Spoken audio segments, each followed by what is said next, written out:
Olá, seja bem-vindo mais uma vez aqui no vídeo sobre o Next Web Framework. No vídeo de hoje aqui vamos estar falando um pouquinho sobre CORS, né? Que é o Cross Origin Resource Sharing, né? Que é muito utilizado aí para clientes de browser, né? Ou seja, aí, se a tua API ali ela é acessada por aplicações web, né? Por exemplo, Angular, React, né? E outras aplicações web. Isso é muito utilizado ali para a gente estar dando permissão, né? Normalmente, né? Por que a gente utiliza o CORS, né? Porque os browsers, por segurança, eles acabam bloqueando ali se a gente não configura um CORS para as nossas APIs. Então é muito comum a gente às vezes desenvolver ali as nossas APIs em back-end e quando a gente disponibiliza ali para o front-end estar fazendo a comunicação, ele recebe ali o erro de CORS que não consegue acessar as nossas APIs, né? Isso porque a gente não definiu ali as permissões que a nossa API ela vai aceitar, né? As origens, tá? Então aqui tem, eu vou deixar aqui na descrição do vídeo aqui, um artigo da Alura que explica o que é o CORS, né? Então eu recomendo muito vocês analisarem aqui, ó. Até explicou aqui quando a gente quer se comunicar API com aplicações React, né? Então tem um exemplo aqui que a gente permite determinado recurso e porta para ser acessada, né? E é basicamente o que eu expliquei, né? Que é o CORS, né? Que é o Cross Origin Resource Sharing, que é um mecanismo usado aí para a gente adicionar cabeçalhos HTTPs que informam aos navegadores para permitir então essa navegação web, tá? Então, esse vídeo eu vou estar explicando como que a gente pode estar fazendo então essas configurações. Então, bora lá para o código.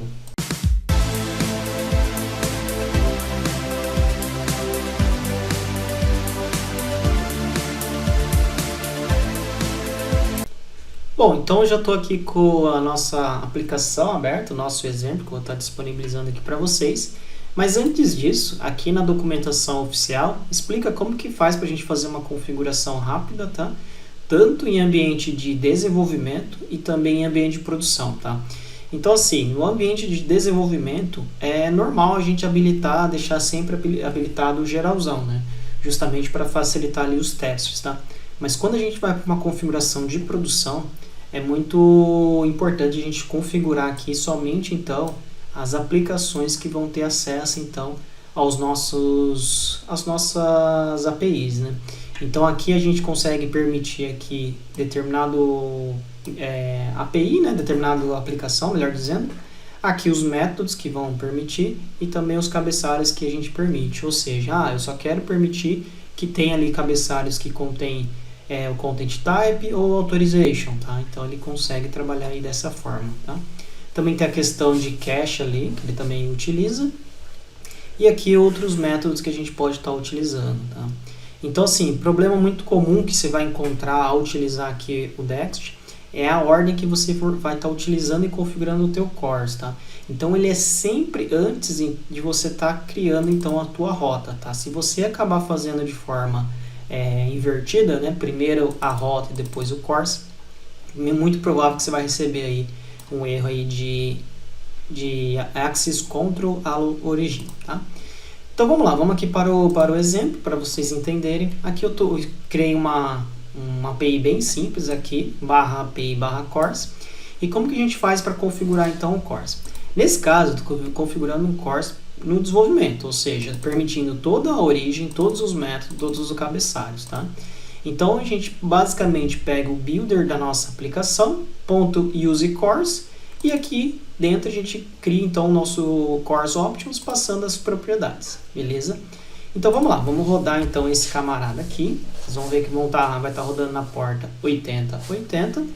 E para testar este camarada aqui, a gente não consegue testar abrindo o navegador lá e colocar o localhost, porque ele vai, né, tá na mesma origem ali, ele vai permitir. Então o que eu fiz? Eu criei aqui basicamente, aqui eu vou estar disponibilizando aqui lá nos exemplos, eu criei uma página index.html, onde basicamente a gente tem ali um botão que chama aqui a funçãozinha testar CORS, e essa função chama então aqui a nossa API CORS no GET. Por que eu fiz isso? Porque eu vou criar aqui um servidor em Python, né? Aí vocês poderiam testar com a aplicação que vocês tivessem, seja uma aplicação ali em Angular, React e assim por diante, tá? Aqui eu peguei no próprio Python porque ele é mais fácil ali e mais simples da gente estar subindo. Então eu vou subir aqui um servidor em Python na porta 5500. Beleza, ó, ele abriu. Lembrando, eu abri justamente aqui, eu executei na pasta web. Então, se a gente ir aqui no navegador e abrir então o nosso localhost 5500, ele aparece então aqui a nossa aplicaçãozinha web que vai se comunicar e testar o CORS lá no nosso back-end. Então, vamos lá. Então, se a gente clicar em testar, vocês podem ver que ó, ele fez aqui CORS Text Web Framework, legalzinho, né? Se a gente apertar aqui então o F12 e a gente fazer aqui os nossos testes novamente, ó, teste, vocês podem ver, ó, aqui 204, né? Porque ele, antes dele fazer a execução, ele roda o options para ver se existe aquela API. Deu OK e aqui um 200 e ele pegou o retorno. Beleza, maravilha. Agora vamos fazer então o bloqueio permitindo somente uma outra aplicação e uma outra porta qualquer. Como que a gente faz isso então? Então vamos lá, vamos pausar aqui a nossa aplicação. Beleza. E aqui eu vou comentar esse aqui que é como se fosse o desenvolvimento, né? E vou habilitar um de produção, por exemplo, tá? Então aqui, ó, eu vou estar habilitando somente então onde a origem da minha requisição ela vinha de localhost 4200. E aqui esses seguintes métodos aqui, ó, get, post, delete e options, tá? E também aqui o cabeçalho content type. Beleza, vamos ver então. Neste caso, como a nossa aplicação está na 5500, ele tem que barrar e não pode executar então a nossa API, né? Nossa requisição ali. Então vamos lá, vamos apertar aqui um build, beleza. Vou até colocar um break aqui para vocês verem e rodar a nossa aplicação. Show de bola. Se voltarmos aqui e apertarmos testar, vocês podem ver que a gente já recebe um erro aqui de CORS, né, que falhou ali na hora de estar fazendo a busca da nossa requisição. Se a gente inspecionar então os recursos e testar novamente, vamos lá, aqui ó. Então ele falhou na hora dele estar buscando então a nossa requisição, né? Ele até achou aqui o recurso, mas ele falhou porque ele não tem permissão de estar navegando nesta rota ali, né? Bem legal, né? Então como que a gente faz para não permitir tudo e como se essa aplicação fosse a de produção? Então é só a gente substituir, claro, né? E aqui ia estar o IP ou o nome do domínio aí da tua aplicação. Mas vamos lá, vamos testar aqui como se fosse uma aplicação real. Então aqui, onde fosse esse camarada aqui, a gente só substituiria, beleza. E aí a gente pode dar um build. E agora vocês vão ver que o CORS vai permitir a gente, olha lá, já até caiu aqui no nosso break, beleza, e aqui navegou normal.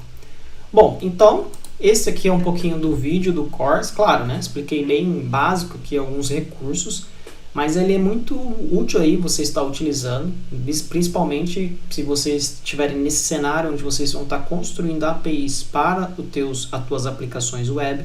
Então é muito importante você estar trabalhando ali com o CORS, tá? Espero que vocês tenham gostado desse vídeo, deixem o teu like e até o próximo.